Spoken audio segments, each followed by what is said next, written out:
We are back here on the Analytical Iowan podcast. It is Sunday, November 2nd, as you are listening to this. And today is the day that we turn the clocks back an hour as daylight savings time has come to an end. And now, why do we turn the clocks forward in the spring? To save an hour of time and transfer it to the end of the day so the sunlight lasts longer, so we can enjoy the time in the summer when we have the sunlight and it doesn't feel like we are, um, going to bed so early because it's still nice out and the sun's still out and all of those things. And in part, it was originally designed to help farmers and make sure that farmers had access to as much daylight as possible, um, without upsetting their routine for doing other things and getting up in time to do all of the other things that they would have to do throughout the year. Now we've talked about ending it several times, and I believe the last time they tried was in the 70s, and that failed. They ended up reverting it back. But now that we're dealing with it, um, we go ahead and it just keeps happening year after year. Now, if you have mostly smart clocks and clocks connected to the internet, they will have already flipped for you. You probably won't even notice it anymore. But just remember, if you have old school clocks, even just a plug-in digital clock, that you will need to change that clock today, or you're going to be an hour late for everything. Now, most people will use that extra hour to, catch up on sleep. Not me. I'm here recording a podcast during the hour switch. Uh, you know, right before I started recording this, actually, here in the Central Time Zone, it had flipped from 1:59 a.m. back to 1 a.m. And I'm using that extra hour to record this podcast for you because I'm awake. So, that being said, we got a lot to talk about. Now, we are in day 32 of this government shutdown. And it doesn't, actually, day 33 of this government shutdown. It doesn't appear to be any end in sight. Tomorrow is Monday. The Senate is going to reconvene, and apparently they are going to try for the 14th time to pass the House passed CR to fund the government. 14 attempts in 34 days. And so far, 13 of them have failed, and I don't think this is going to change anything. Now, you're going to hear MAGAs, you're going to hear Republicans try to blame the Democrats for this government shutdown, and that's just untrue. Why? Well, in part because MAGAs and Republicans don't understand what's going on. Now, Republicans, as if they're politicians, they just want somebody out to blame. They don't want to take the blame for it. People like Speaker Mike Johnson, who is trying to say Democrats are actually in control because of the filibuster. But no, Republicans have control of the presidency, the House, and the Senate. They could open the government back up. They could. They could end this. They're not. How could they end it? They could, as I was just talking about the filibuster, they could nuke the filibuster and change the Senate rules. Now, Republicans love the filibuster when they are in the minority party, and they do not want to get rid of it, especially when they're in the majority party. Why? Because they know eventually they will be the minority in the Senate again. And when they are, they want to use the filibuster to prevent uh, the majority from just overrunning them and doing whatever they want to do. If the filibuster had been gone during the beginnings of the Biden administration, some of the things that would have gotten through probably would have been a codifying of Roe v. Wade. And we wouldn't have dealt with Roe v. Wade being overturned, um, as the Supreme Court looked at the precedent set there, and they said, yeah, there is no precedent to a right to an abortion in the Constitution. But if there was a law that would have been passed, they would have had to look at the constitutionality of the law and not what they did in the fact when they overturned Roe v. Wade. Now, Some other things that could have potentially gotten passed without a filibuster. There would have been a very different version of the Affordable Care Act passed, because what we got was only what we got after the uh, Republicans filibustered the original idea, negotiated, and came up with what we now have for the Affordable Care Act. This was the best deal we were going to get during the Obama administration. And they turned around and they agreed that on this particular version of the Affordable Care Act. But even then, after they agreed to it and we were able to get it through the filibuster, they've still been trying to get rid of it ever since, and they've been trying to demonize it ever since. But this is the deal we got through. You could have just let the other one through, the one that we originally wanted, and seen how that affected healthcare. But they didn't want to do that. And they have been trying to make it fail ever since. And that's part of what they're trying to do here during this government shutdown. Now, one of the things the Democrats want is an extension of the Affordable Care Act subsidies. We've been talking about those. They are set to expire at the end of the calendar year. Now, Republicans promised back in March that there would be negotiations and discussions on the Affordable Care Act subsidies.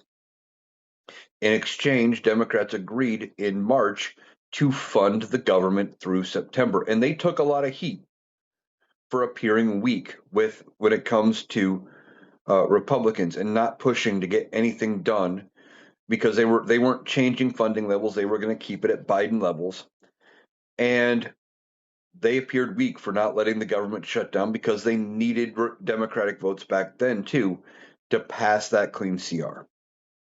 And the Democrats said, "Okay, you agreed to talk to us about Affordable Care Act subsidies. We accept your agreement. We will fund the government." They did.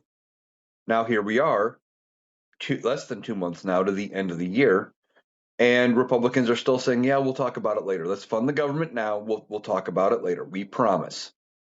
Well, how many more promises are they going to take from Republicans? Beyond that, you have the one big beautiful bill that got passed in July. Now, Republicans and Democrats had agreed to fund the government at certain levels. Again, those levels were the same levels that the Republicans had previously agreed to under Joe Biden. And they had negotiated in good faith and averted a government shutdown and kept the government open. Well, at those spending levels, nothing changing. And then they come through with the one big beautiful bill and they cut a bunch of spending, including $1 trillion to Medicaid over 10 years, and money to food stamps, to SNAP benefits, to WIC programs, to money going to food shelters or food banks and things like that. And a bunch of programs got cut with their spending. And then in August, I believe it was, they passed the rescissions package, which turned around and cut more money from PBS and NPR and cut their funding. So even if they pass this supposed clean CR, it is not funding things at the same levels that the Republicans had agreed to in good faith in March. It's at the new reduced levels. Well, that's not agreeing to the same thing they did before. Again, Republicans had promised Democrats that they would fund programs to the end of September at the levels they promised in March, and then turned around and said, "Yeah, you know what? We're not doing that. We're not doing that. We're not funding it till then." So, why would Democrats agree to open the government back up? Now, Republicans could open the government. They could do it. They could do one of a couple. Well, they could do a couple things. One, they could end the filibuster. They could carve the filibuster out for this kind of spending bill. And you know what? They would pass it. They have the votes. It would pass. Donald Trump would sign it. Government reopen. They don't want to because they don't want to be on the receiving end when they're the minority party. They will be the minority party again, maybe as early as after the midterms, maybe as late as after the general election in 2028. But I believe one of those two times, Republicans are going to end up the minority party, period. Now, as far as that goes. Um, they know they will be the minority again, so they want to keep the filibuster so they can block Democrats from getting anything done.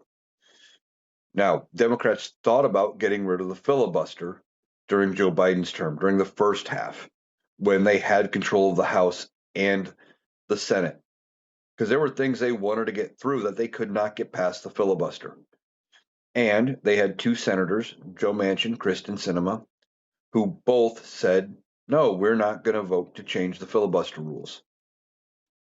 Now, maybe they had foresight, maybe they were being pains in the ass, I don't know which, but neither one of them wanted to change the filibuster rules. And now look at the Democrats.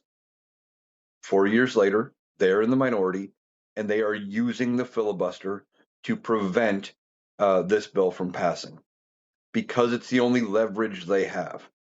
You want to blame Democrats for the government shutdown. They're not in charge, but they're using the obstruction ability that they have to go ahead and try to get some sort of negotiating. If they fund the government's open. Republicans had since March to have negotiations on the Affordable Care Act subsidies, and it never happened. If the government reopens, those negotiations, despite Republican promises, will not happen. They have no incentive. They want the Affordable Care Act to become unstable. They want it to become unlikable. They want it to fail so they can get rid of it. But they don't have a plan to replace it. In fact, they don't have a plan is known in part because of Marjorie Taylor Greene. Marjorie Taylor Greene is calling on Republicans to release their health care plan, saying, hey, we have to do something to either fix the Affordable Care Act or extend the subsidies because health care is getting unaffordable and we need to do something about that. But they're not releasing a plan. In fact, Donald Trump, who claimed to have a health care plan for his entire first term that went from 2017 to 2021, claimed to have a health care plan. Never once released it. It was always 2 weeks away. The one time that he brought it out in an interview, uh, in reality, it was a binder. It was a thick binder full of pages. Pages were blank. It was a prop.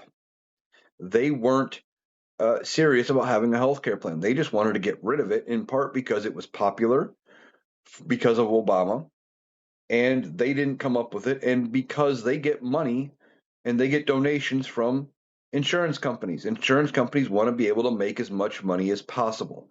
The Affordable Care Act limits how insurance companies work. Now, this is not the version we could have gotten, but because Republicans blocked what was going on with the Affordable Care Act using the filibuster, this was the best negotiated version we could get. Is it perfect? No, but it's better than things were.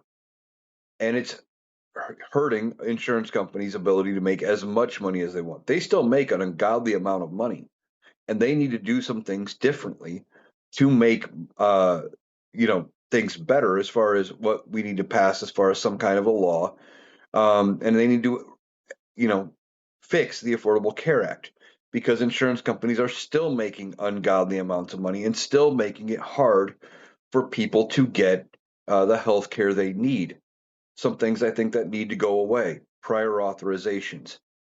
I think prior authorizations need to be a thing of the past. You should not be able to tell me that these insurance companies get to run uh, through and say, okay, well, your physician says you need this medication, but because somebody sitting in an office looks at it and goes, well, these other five medications also could treat the same condition, you need to try all those first. Or we need to know why you're not trying those first before we agree to pay for it.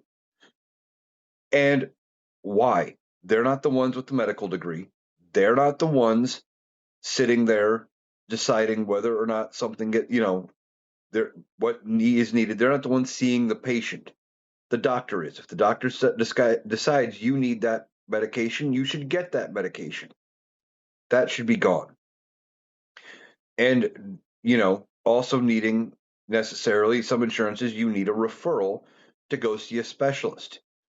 And sometimes you need a referral, even if you've been seeing the specialist after so long that you need to go back to your primary to get another referral to go back to the specialist just because the insurance company wants you to, to make sure, oh, well, do you really need to keep seeing the specialist? It's ridiculous. Insurance companies have way too much power over our healthcare. Now, one way that would help with making insurance companies um, getting them out of it would be to allow for the public option. The public option would be something similar to Medicare for all or universal health care, both of which are things that Republicans have somehow managed to spin as to ridiculous, awful things. Of course, they're lying. I was having a conversation with somebody a while back who was complaining that they had to wait, I think it was 3 months to get in to see a doctor. And it was a specialist. I think it was a urologist, I think. But anyway, they had a 3 month wait. But we were talking about healthcare and stuff, and said, well, if we went to universal healthcare, Medicare for all, you'd have 3 to 6 months wait to go see your doctor. I go, what are you waiting now? 3 months? What's the difference? You couldn't get in tomorrow if you needed to. Now maybe they would have made an exception if you got bumped, and if it was serious enough. But apparently, what they looked at it and said, well, we don't even have a time slot to see you for 3 months. Luckily, they were okay with that wait, and it ended up being fine in the end. But if we had universal health care, Medicare for all, one of the things that they like to complain about when we talk about it is the wait time. How would it be any different than now? You know, um, Beyond that, you would take insurance companies' options out of it. They would just get to pay it. And if you had uh, a Medicare for all system or whatever, you would have a single payer. Now, a lot of the things Republicans seem to think about how that works, they also carry over into the food stamp program. I'll talk about that in a minute. But they like to seem to think that, well, if we went to Medicaid for all or universal health care, that, oh, you just go to the doctor and the doctor would never see a dime for any of the services, that they wouldn't get paid. No, they would get paid, but everybody would be paying the same thing, and it would all come from the government. Now, the government would not have a say over if you do it right, if you set the law up right. In fact, your doctor would have more control over your health. Because if you say there's no prior authorizations required, no sort of agreement, the only thing that would be set up is limits. Okay, you go to the doctor. Okay, and they say, okay, this year under this Medicare for all payment, your doctor gets $100 for um, each office visit they see, and then every person pays $100. Now, the way it currently works under this private healthcare system with capitalism is I may go to the doctor.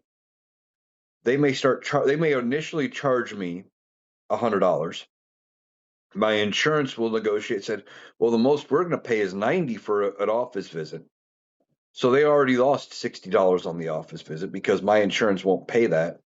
And then they say, well, most we're going to pay is 90, but Eric here needs to pay his copay. His copay is 35. So the most they pay is 65. They still get their 90, but they would have gotten 150 is what they were billed. But somebody else may come through and their insurance may say, well, okay, well, we'll pay 100, but their copay, their patient's copay is $40. Insurance company only pays 60, but they get 100. It's so many differing variables to insurance. This would standardize it. If it's $100 per person, the doctor's office schedules an office visit, they get $100 no matter who sees them. And then every test, everything would have those kind of payments options set up. Okay, this is what we're standardized across the board.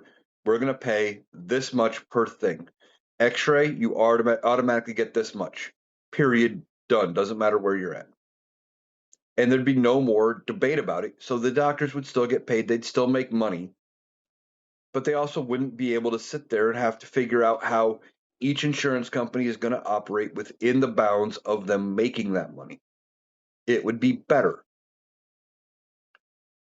Now, as far as what they're talking about when it comes to food stamps, they have the same kind of arguments. They don't understand how it works. I have seen people from MAGA making videos talking about how grocery prices are going to go down when people lose their food stamps, and that is not the case. With SNAP benefits, it is not 100% off discount card.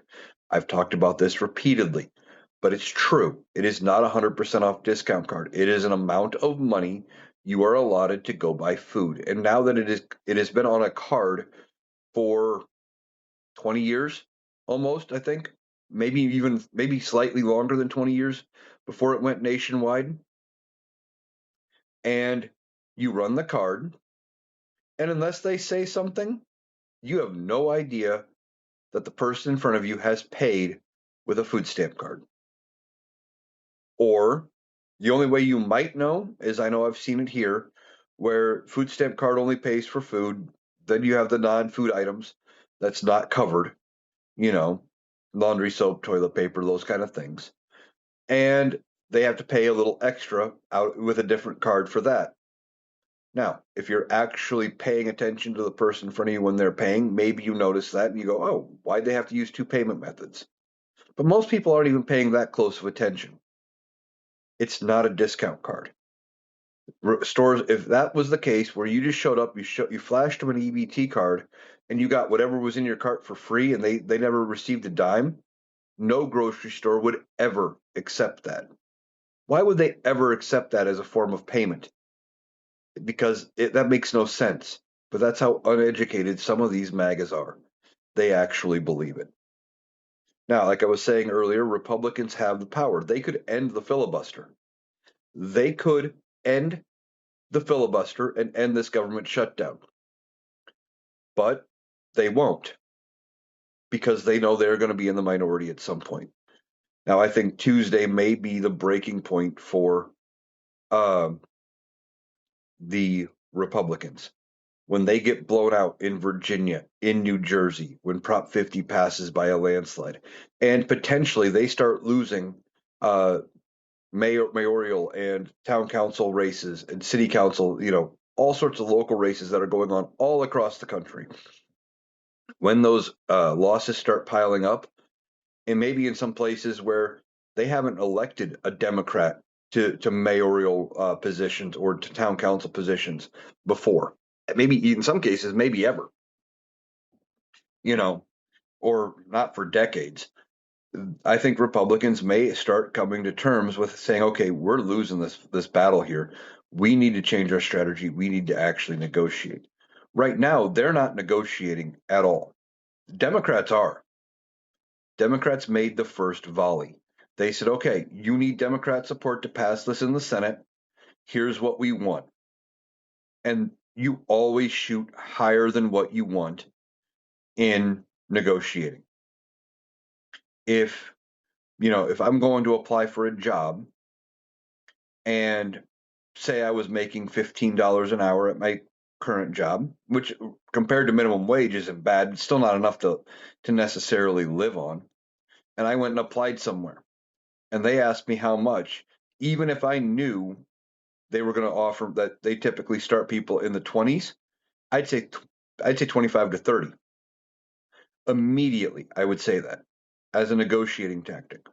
See what they say and counter and see what I get. Well, I'm not going to say, well, anything better than the 15 I'm currently making. Well, then they might only come out with 19. Maybe they come out with 16 and go low. If you give yourself wiggle room when you're negotiating, sometimes you get closer to what you want in the middle. So Democrats said, here's what we want. We want an extension of the Affordable Care Act subsidies permanently. And we want you to roll back the entirety of the $1 trillion over 10 years that you put in to cut Medicaid. Those are the two things they want.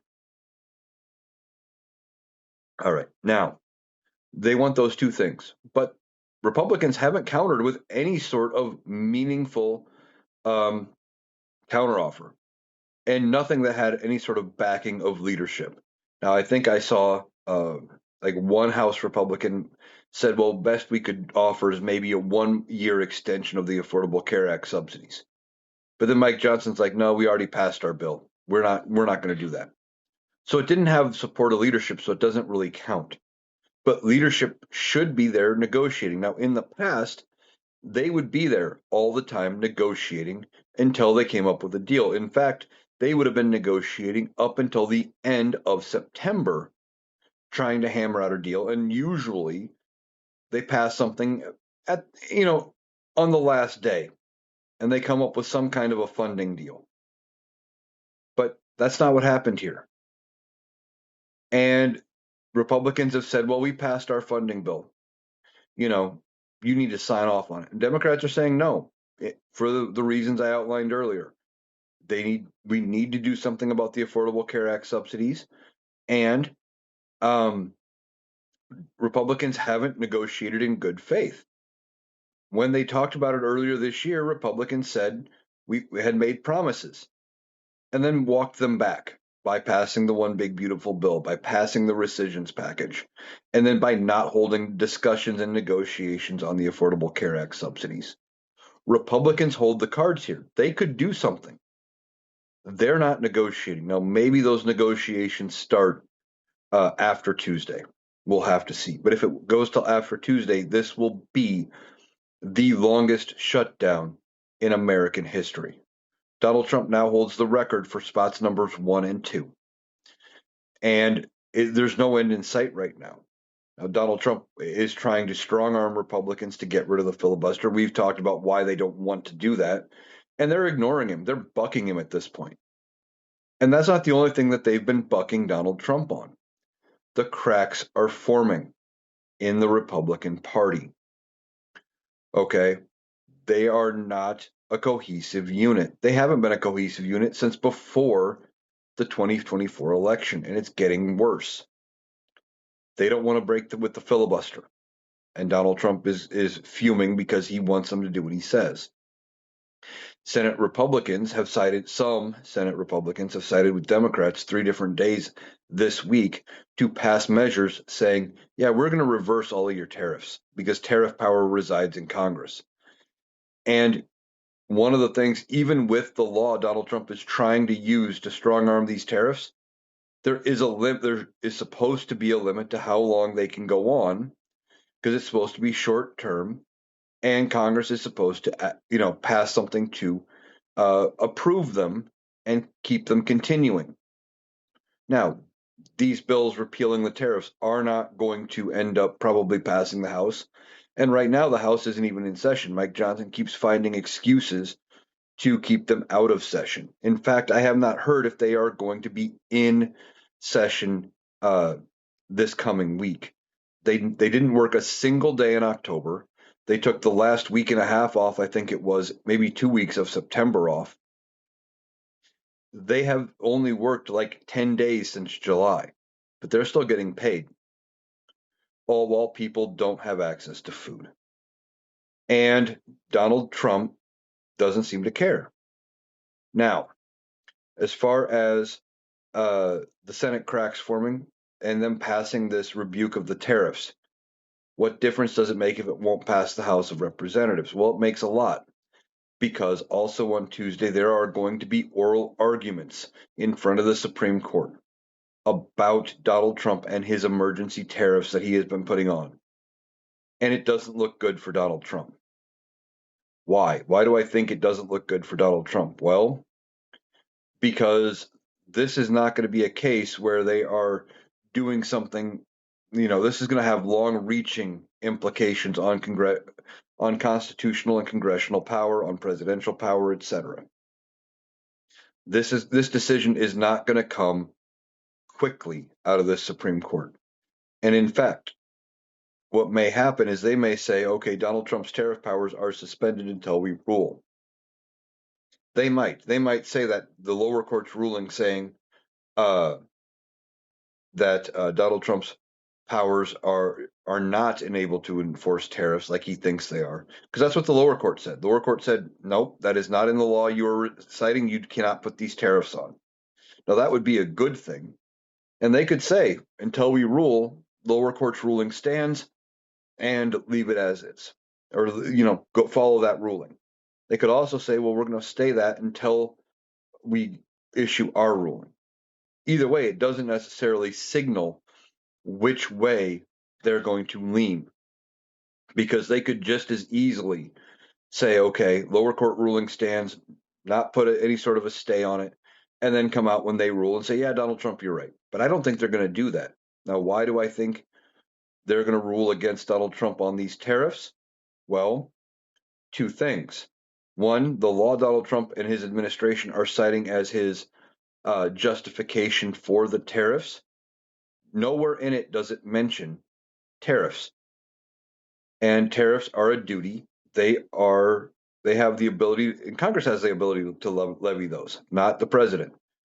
So the fact of the matter is, the law they are trying to use, it would take some very stretchy legal gymnastics to come up with a way to justify Donald Trump being able to have this tariff power. The other thing is, with Congress or the Senate specifically passing these three resolutions saying, no, we don't agree with your use of tariffs in these cases. Well, guess what? That signals to the Supreme Court that Congress, who is supposed to have power of tariffs, at least part of Congress, is saying we don't agree with how the president is using these tariffs and that he should be able to have this authority. And I guarantee you, at least some of the Supreme Court justices are going to look at that, and it's going to weigh on their decision. And the simple fact that those were passed by a Republican controlled Senate with bipartisan support is going to also affect how the Supreme Court looks at it. That would be different than if the Senate was controlled by a Democratic majority and then it passed. Well, they'd say, okay, well, actually, maybe that's just party differences. And they wouldn't look at it. But his own party is saying, we don't want you to use tariffs like you are. And that is a big thing that Donald Trump is going to have to come to terms with if he loses the tariff power. Now, he is trying to gaslight us and to tell us that he's received trillions and trillions of dollars from tariffs. That's not the case. One of the last figures I saw said it was less than $300 billion of what we've made in tariffs. But Donald Trump is convinced about that he knows how tariffs work when he doesn't. They are not paid by the foreign country. They're not. Donald Trump will tell you and lie to you, probably because he doesn't know, that tariffs are paid by, say, China. Okay. And if he puts a 57% tariff on China, that money goes from the Chinese coffers to the American Treasury, and that we make all this money. But that's not the case. I'll use Walmart as my example. Walmart buys a $10 item.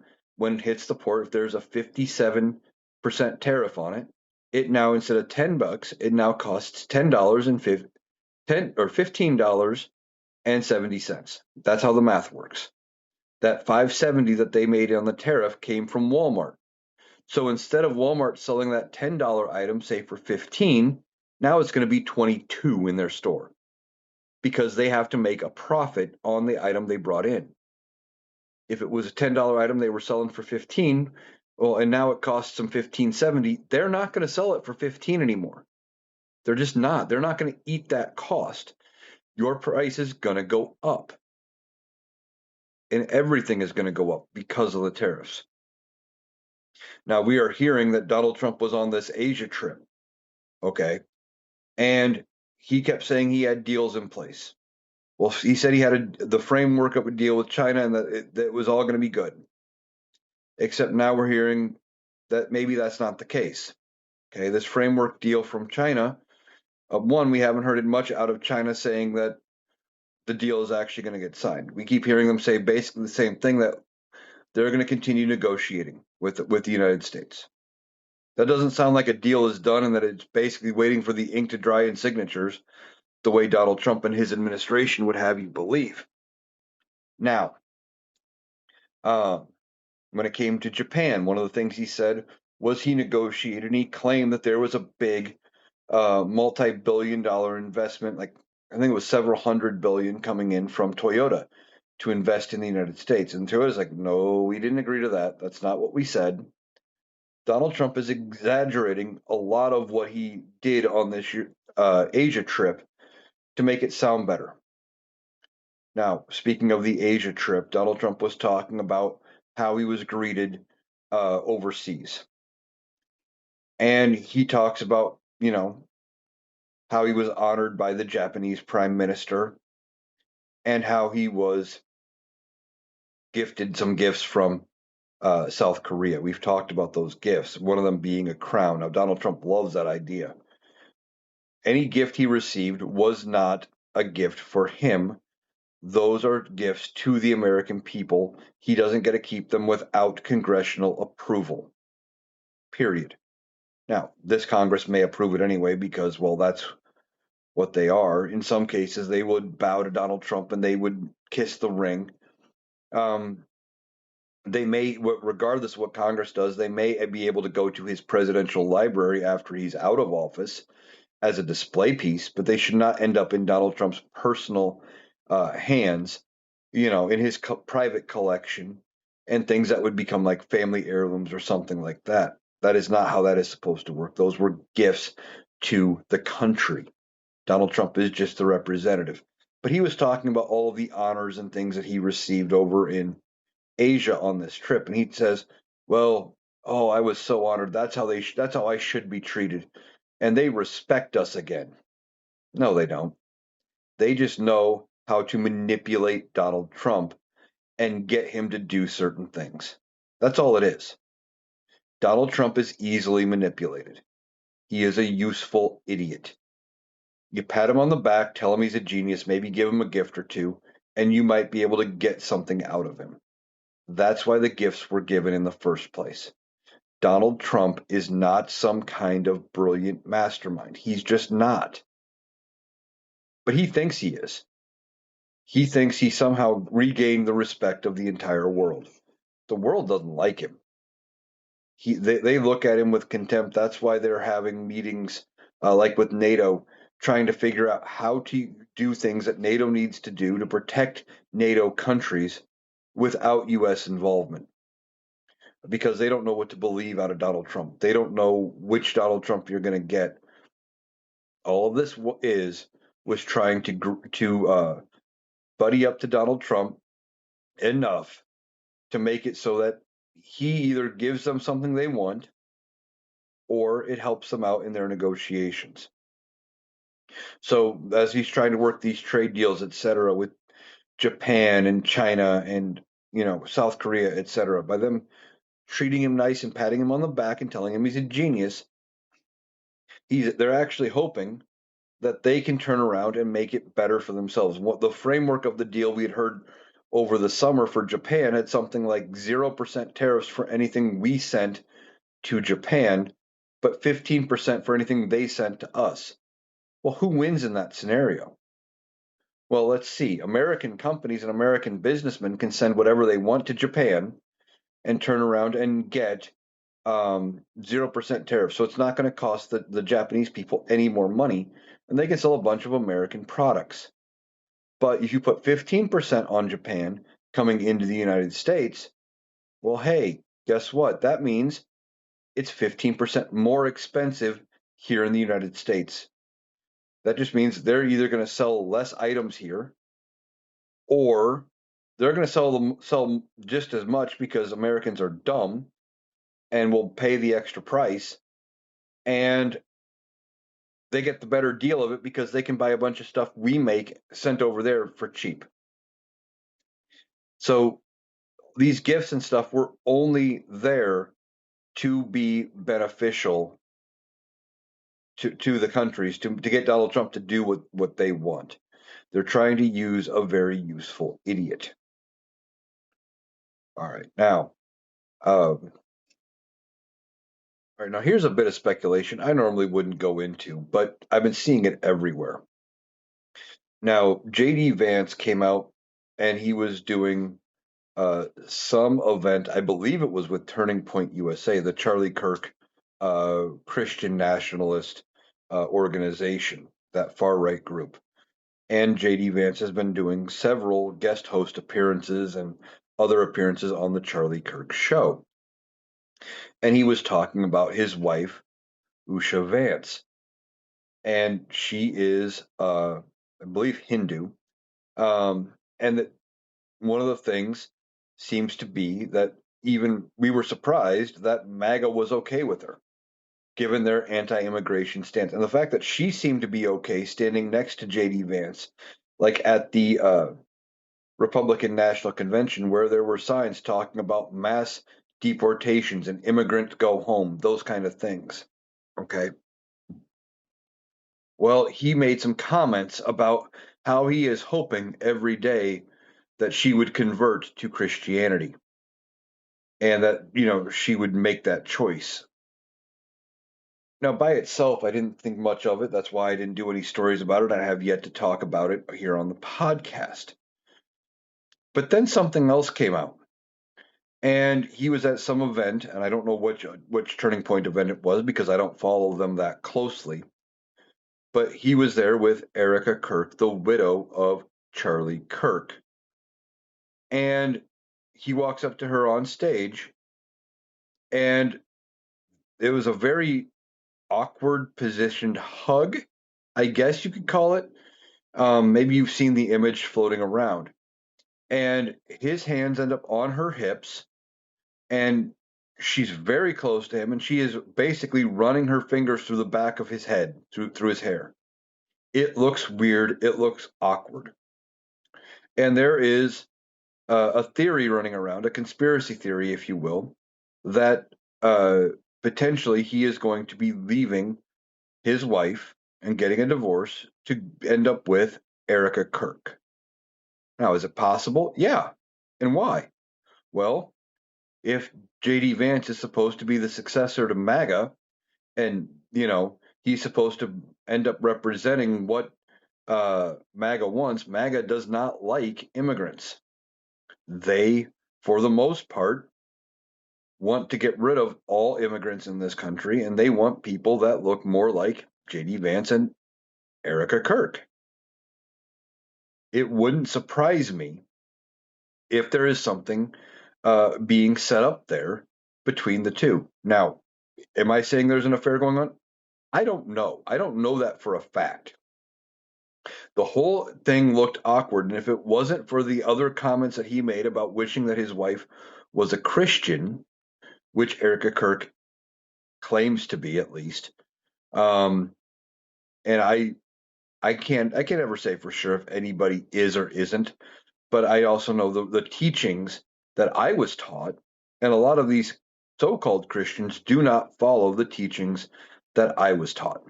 But anyway, this whole thing is bizarre. The simple fact that she's being grabbed by her hips, and then she's running her fingers through his hair.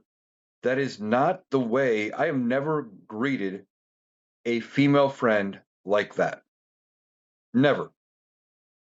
Somebody I was dating, sure. Somebody I was interested in, yeah, those kind of things.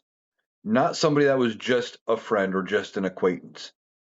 It just seemed awkward. And I could, potentially see. And if they have developed some kind of a romance, well, I'm not one to guess as to what is going on with how she is handling the grieving process and grieving Charlie Kirk.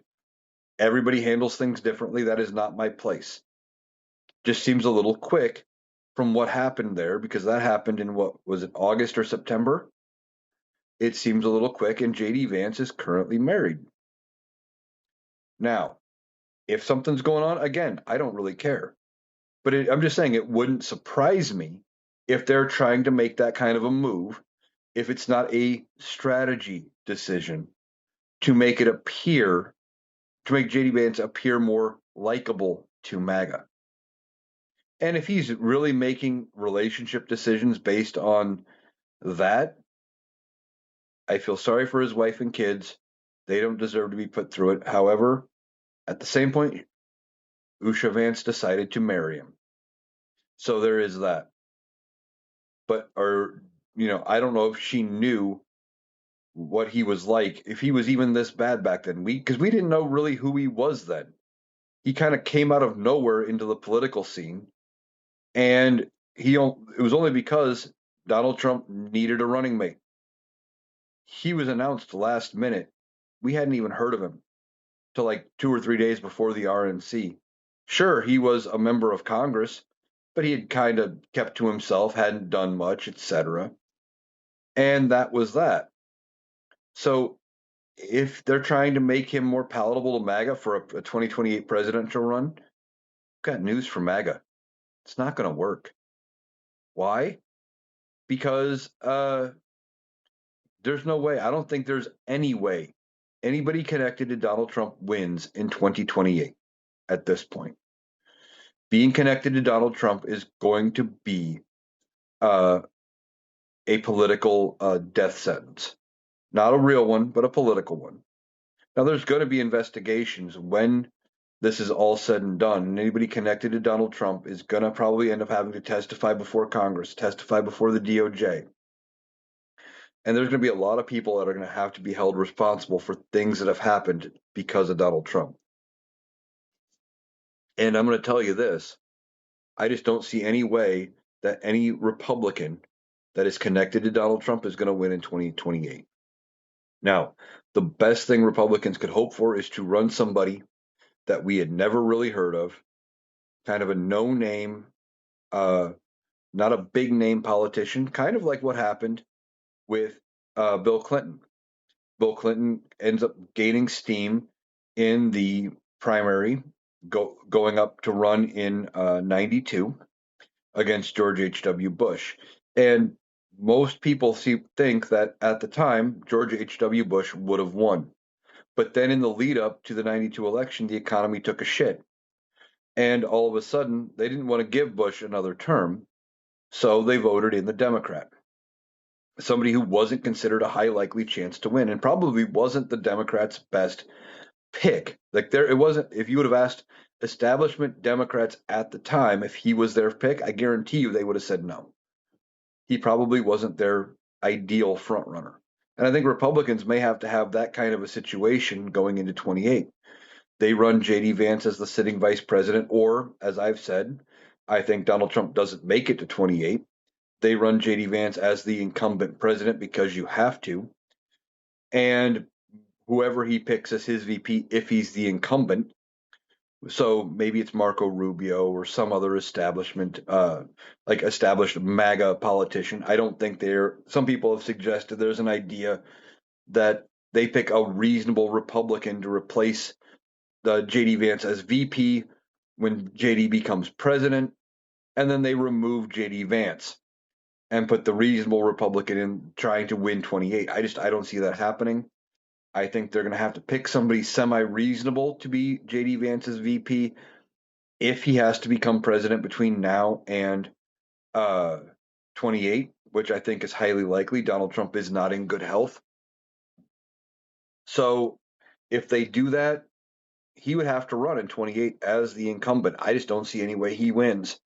And it wouldn't surprise me if they are trying to set it up to make him more palatable to a certain section of the country.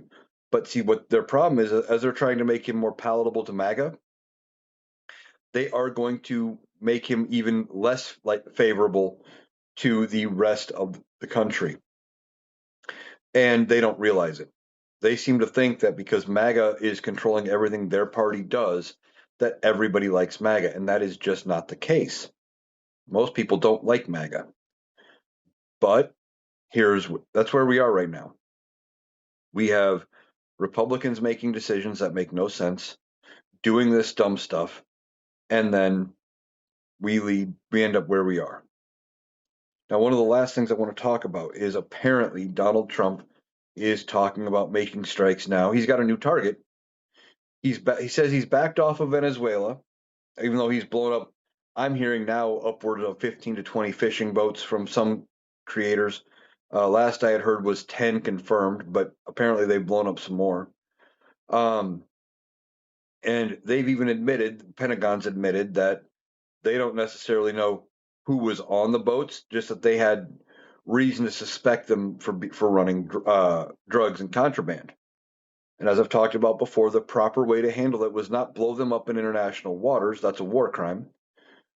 But instead, let them get to to U.S. waters, have them be intercepted by the Coast Guard, seize the boat, search it, and then charge them. That's how you do that. Arrest them and charge them. You don't blow them up like your judge, jury, and executioner. He had said now that he wasn't going to strike land targets in Venezuela after some people suggested we were on the brink of doing just that. Now, maybe that'll come out, that'll have changed in the next day because Donald Trump changes his mind uh, rather quickly on a lot of things because he acts on emotion and feelings rather than any sort of fact. And if the Venezuelan president pisses him off and says something he doesn't like, of course he may go back on that. But he's got a new target. Now he's talking about going in and doing things in Nigeria. And why? Well, he claims, again, without a lot of evidence, about Christian persecution in Nigeria. Well, that's not how we do things.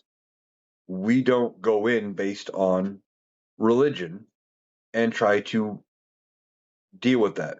You put sanctions, you go through the UN. If the UN decides to do something, you go with what the UN decides to do. It is not up to Donald Trump and his desires to go out and start a war. Now, if he decides to go after Venezuela or Nigeria or wherever and start a war, why would he want to do that? Well, in part, that comes from this conversation that was held with Zelensky of Ukraine a while back when Zelensky was in the White House. And Zelensky said, hey, per the Ukrainian constitution, if since we're in war, it's not safe to hold elections, so we're not holding elections. His term's been up, but because of the ongoing war, they haven't been able to hold elections. And Donald Trump's like, oh, so you're telling me if we're in a war, you can cancel the elections and I can stay in power. That's effectively what he said. Except here's the thing that is not the case in the United States. There is no mechanism inside the US Constitution to do that. So he's talking about going after Venezuela, maybe Nigeria. They're soft targets. They're targets that we could overrun in a couple of days, maybe. It wouldn't take very long. They don't have near the firepower or the manpower that we have. Um, and the only problem would be is the rest of the world would probably come to their defense, and that would be where we would struggle. But Donald Trump is now looking at varying targets around the world to potentially start wars. Is he looking for ways to maybe uh, get us into something so that he could say, well, we're in a war, we can suspend elections, no midterms, we'll just keep the Congress going the way it is? But there's no mechanism for that. That doesn't happen. There would be an election come November of 2026 to elect the new Congress. If they don't, unless every state were to pass something saying, well, we award the win for the election and select these people as our representatives, um, they may do that, but I think that would get challenged in court because that's not necessarily legal. Come January 3rd, 2027, this Congress is dissolved. They are not in session. And without Congress, Donald Trump doesn't have the authority to just pass whatever laws he wants. He's not a king. He likens himself to one with the way he thinks, but he is not a king. He needs Congress to be able to get things done. And so when the midterms happen, Donald Trump is going to be surprised. I think he may be looking for ways to make them not happen. I just don't think that's going to actually, be there. And I think come January 3rd, 2027, there's probably going to be at least one, if not both chambers of Congress are going to be held by the Democrats. And Donald Trump will get nothing else accomplished the rest of his term. And he's terrified of that. So he's looking for ways to rig the midterm elections and other elections, etc. But see, going into war with Venezuela or Nigeria or whatever won't stop elections because we have held presidential elections during wars. Most recently, we went into Afghanistan and Iraq in 2001 and 2002. And those two conflicts did not end entirely until Joe Biden pulled us out of Afghanistan following Donald Trump's plan um, in 2021. So we were in Afghanistan for almost 20 years. Okay, now we were there for 20 years. Guess what? We held elections every 2 years, the entirety of the time. They never got canceled. Didn't happen. Uh, I don't think Desert Storm lasted long enough to go through. We held elections all the way through Vietnam, ultimately electing members to Congress that did things like changing the voting age to 18, based on with a constitutional amendment based on the idea that we are asking 18-year-olds to go to war. They should have the right to vote, along with just other wars. We had elections through World War I, World War II, the Civil War.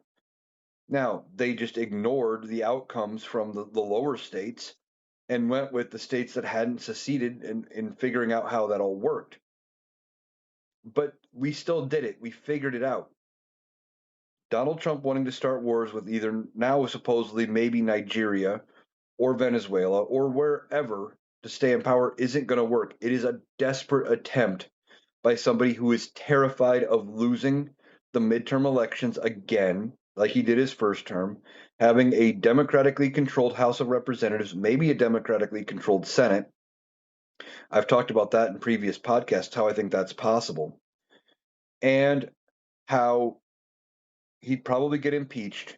And I think he knows that his political capital is running short because come 2028, he can't run again. He's going to be term limited out. And I've talked about it in previous videos, despite what some of the MAGAs say in the comments or what they try to say, there is no mechanism for him to run again. He's not going to be elected as JD's VP. That won't happen um, because the 12th Amendment says you can't run for VP if you cannot run for president. So he would be ineligible to run for vice president. And the House of Representatives has never selected somebody outside of the House of Representatives to be Speaker of the House. And in fact, I'm fully expecting come 2026, after the midterms, for the House to be controlled by Democrats. And if things roll the way they should still hold the House after the 2028 general, which would mean even if they wouldn't have the House of Representatives to go through with any sort of a plan to um, install Donald Trump as Speaker, because Democrats wouldn't do it. It would take Republicans. But if they have control of the House, it would never happen.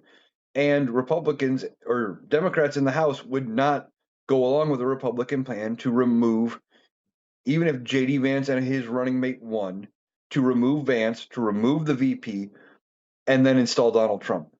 They won't go through with it. So I don't see that happening. Donald Trump is terrified of what is going to happen after the midterms. Any talk about Nigeria or Venezuela or anything like that is an effort to make it so he potentially could win again, or that he could be maybe protect himself because he's afraid of what is coming next. He's afraid of any accountability for all of the things he has done.